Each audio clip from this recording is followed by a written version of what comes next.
கர்த்தருடைய பரிசுத்த நாமத்திற்கு மகிமை உண்டாவதாக. இந்த வேர்ட்ஸ் ஆஃப் ட்ரெஷர் என்ற யூடியூப் சேனல் மூலமாக உங்களை சந்திப்பதில் கர்த்தருக்குள் மிகுந்த மகிழ்ச்சி அடைகின்றேன். நாம் இப்போது எண்ணாகமம் புத்தகம் 9வது அதிகாரத்தை குறித்து பார்க்கலாம். இந்த 9வது அதிகாரத்தில் 23 வசனங்கள் உள்ளன. இந்த அதிகாரத்தில் 2 காரியங்கள் குறிப்பிடப்பட்டுள்ளது.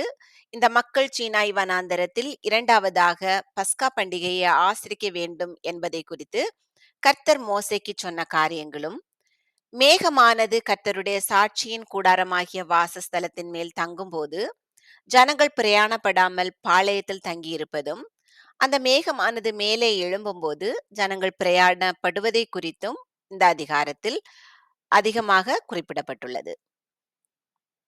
இரண்டாம் பஸ்கா இது 1வது வசனத்திலிருந்து 14வது வசனம் வரைக்கும் உள்ளது. ஏன் இரண்டாவது பஸ்கா என்று சொல்லுகிறோம் என்றால், முதலாவதாக இஸ்ரவேல் புத்திரர் எகிப்து தேசத்து அடிமைத்தனத்திலிருந்து கர்த்தர் மீட்டு கொண்டு வந்தபோது அங்கே அவர்கள் முதலாம் பஸ்காவை கொண்டாடினார்கள். இது யாத்திராகமம் 12வது அதிகாரத்தில் உள்ளது.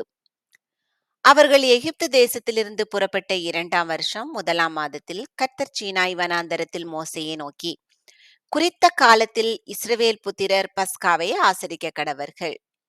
இந்த மாதம் 14ஆம் தேதி அந்தி நேரமான வேளையாகிய குறித்த காலத்தில் அதை ஆசரிக்க கடவீர்கள். அதற்குரிய எல்லா கட்டளையின்படியேயும் முறைமைகளின்படியேயும் அதை ஆசரிக்க கடவீர்கள் என்றார். அப்படியே பஸ்காவை ஆசரிக்கும்படி மோசே இஸ்ரவேல் புத்திரருக்கு கட்டளையிட்டான்.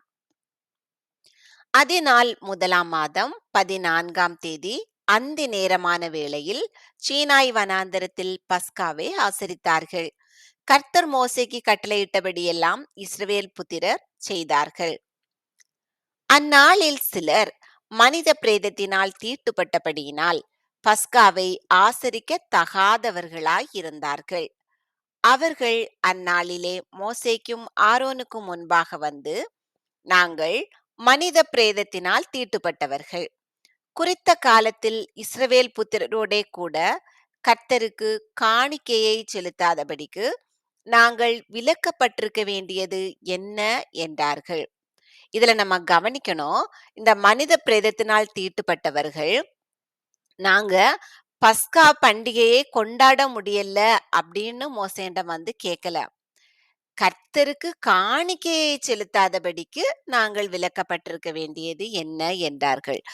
அது ஆண்டவருக்காக அந்த பஸ்கா ஆட்டுக்குட்டியை அடித்து அதை கொண்டாடுவது, அந்த விடுதலையை கொண்டாடுவது, கர்த்தருக்கு ஒரு காணிக்கையை செலுத்துவது. மோசே அவர்களை நோக்கி, பொறுங்கள், கர்த்தர் உங்களை குறித்து கட்டளையிடுவது என்ன என்று கேட்பேன் என்றான்.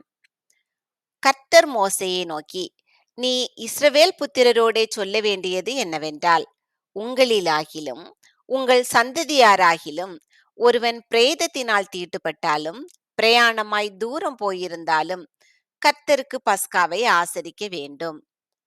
அவர்கள் அதை 2ஆம் மாதம் 14ஆம் தேதி அந்தி நேரமான வேளையில் ஆசரித்து அதை புளிப்பில்லாத அப்பங்களோடும் கசப்பான கீரைகளோடும் புசித்து, நல்ல முறையில தீட்டுப்படாம சுத்தமா இருக்கிறவங்க 1ஆம் மாதம் 14ஆம் தேதி அந்தி நேரமான வேளையில், தீட்டுப்பட்டவங்க இல்ல பிரயாணமாய் போயிருந்தவங்க 2ஆம் மாதம் 14ஆம் தேதி அந்தி நேரமான வேளையில இந்த பஸ்கா பண்டிகையை ஆசரிக்க வேண்டும். யாத்ராகமம் 12:8 அன்று ராத்திரியிலே அதன் மாம்சத்தை நெருப்பினால் சுட்டு புளிப்பில்லாத அப்பத்தோடும் கசப்பான கீரையோடும் அதை புசிக்க கடவர்கள். இங்கேயும் புளிப்பில்லாத அப்பங்களோடும் கசப்பான கீரைகளோடும் அதை புசிக்க வேண்டும்.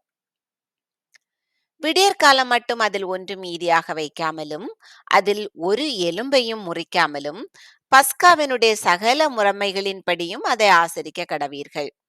யாத்ராகமம் 12:10 அதிலே ஒன்றையும் விடியற்காலம் மட்டும் மீதியாக வைக்காமல், விடியற்காலம் மட்டும் அதிலே மீதியாய் இருக்கிறதை அக்கினியால் சுட்டெரிப்பீர்கள் ஆக. அங்க சொல்லியிருக்கு, மீதியா இருந்ததுன்னா அக்கினியினால சுட்டெரிக்கணும் அப்படின்னு சொல்லியிருக்கு. ஒருவன் சுத்தம் உள்ளவனுமாய் பிரயாணம் போகாதவனுமாய் இருந்தும் பஸ்காவை ஆசரிக்காதே போனால், அந்த ஆத்துமா குறித்த காலத்தில் கர்த்தரின் பலியை செலுத்தாதபடியினால் தன் ஜனத்தாரில் இராமல் அறுப்புண்டு போவான். அந்த மனிதன் தன் பாவத்தை சுமப்பான். இங்க அந்த பஸ்கா செலிப்ரேட் பண்றத, கொண்டாடுறத இங்க என்ன சொல்லியிருக்கிறாங்கன்னா, குறித்த காலத்தில் கர்த்தரின் பலியை செலுத்தாதபடியினால். அது கர்த்தரின் பலி. அங்க கர்த்தரின் காணிக்கைன்னு பார்த்தோம். இதுக்கு முந்தின 2 வசனத்துக்கு முன்னாடி கர்த்தரின் காணிக்கையை செலுத்துறதுன்னு பார்த்தோம். இங்க கர்த்தரின் பலி. இந்த பஸ்கா பண்டிகையை கொண்டாடுவது. ஒரு பரதேசி உங்களிடத்திலே தங்கி கர்த்தருக்கு பஸ்காவை ஆசரிக்க வேண்டுமானால், அவன் அதை பஸ்காவின் கட்டளைப்படியும், அதன் முறைமையின்படியும் ஆசரிக்க கடவன். பரதேசிக்கும் சுதேசிக்கும் ஒரே கட்டளை இருக்க வேண்டும் என்று சொல்லி என்றார். 15வது வசனத்திலிருந்து 23வது வசனம் வரைக்கும் இந்த ஆசரிப்பு கூடாரத்தின் மேல தங்குகிற மேகத்தை குறித்து குறிப்பிட்டுள்ளது. வாசஸ்தலம் ஸ்தாபனம் செய்யப்பட்ட நாளிலே மேகமானது சாட்சியின் கூடாரமாகிய வாசஸ்தலத்தை மூடிற்று. சாயங்காலமான போது வாசஸ்தலத்தின் மேல் அக்கினிமயமான ஒரு தோற்றம் உண்டாயிற்று. அது விடியற்காலம் மட்டும் இருந்தது. இந்த அக்னிமயமான தோற்றம் சாயங்காலம் தோன்றி விடியற்காலம் மட்டும் இருந்தது. அது இந்த மக்களுக்கும் வெளிச்சமா இருந்திருக்கும். 2ஆம் வருஷம் யாத்ராகமம் 40:17 2ஆம் வருஷம் 1ஆம் மாதம் 1 தேதியில் வாசஸ்தலம் ஸ்தாபனம் பண்ணப்பட்டது.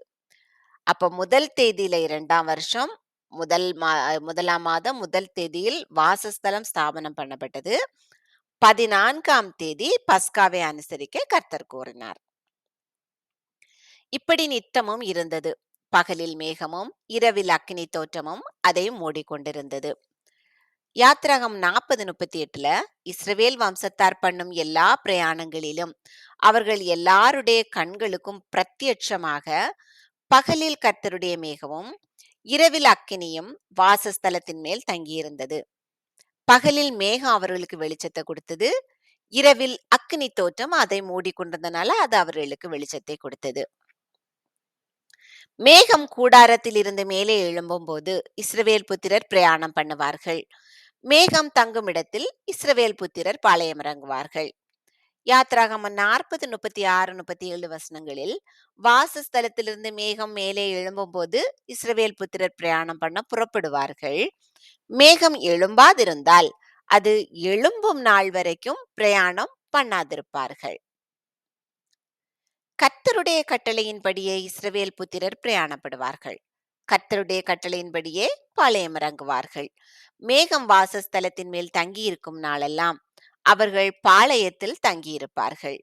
மேகம் நெடுநாள் வாசஸ்தலத்தின் மேல் தங்கியிருக்கும் போது இஸ்ரவேல் புத்திரர் பிரயாணப்படாமல் கர்த்தரின் காவலை காத்து கொண்டிருப்பார்கள். மேகம் சில நாள் மாத்திரம் வாசஸ்தலத்தின் மேல் தங்கியிருக்கும் போது கர்த்தருடைய கட்டளையின்படியே பாளையம் இறங்கியிருந்து கர்த்தருடைய கட்டளையின்படியே பிரயாணப்படுவார்கள். மேகம் சாயங்காலம் தொடங்கி விடியற்காலம் மட்டும் இருந்து விடியற்காலத்தில் உயர எழும்பும் போது உடனே பிரயாணப்படுவார்கள்.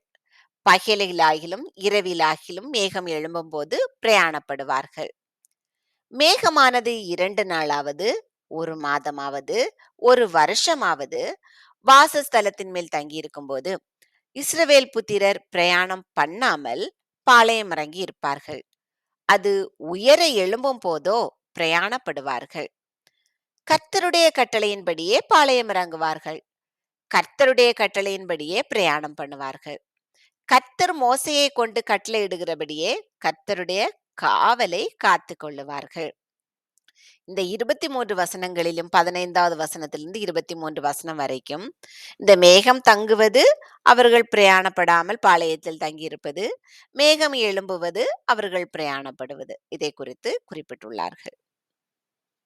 குறிப்புகள்: 2வது முறையாக இஸ்ரவேல் ஜனங்கள் பஸ்காவை ஆசரிக்க கர்த்தர் கட்டளையிடுவதை குறித்தும், ஆசரிப்பு கூடாரத்தின் மேல தங்குகிற இந்த மேகத்தை குறித்தும், கர்த்தருடைய மகிமையை குறித்தும் நாம் இந்த அதிகாரத்தில் பார்த்தோம். கர்த்தர் உங்களை ஆசீர்வதித்து பாதுகாத்து பராமரித்து அநேகருக்கு ஆசீர்வாதமாக வைப்பாராக. ஆமேன்.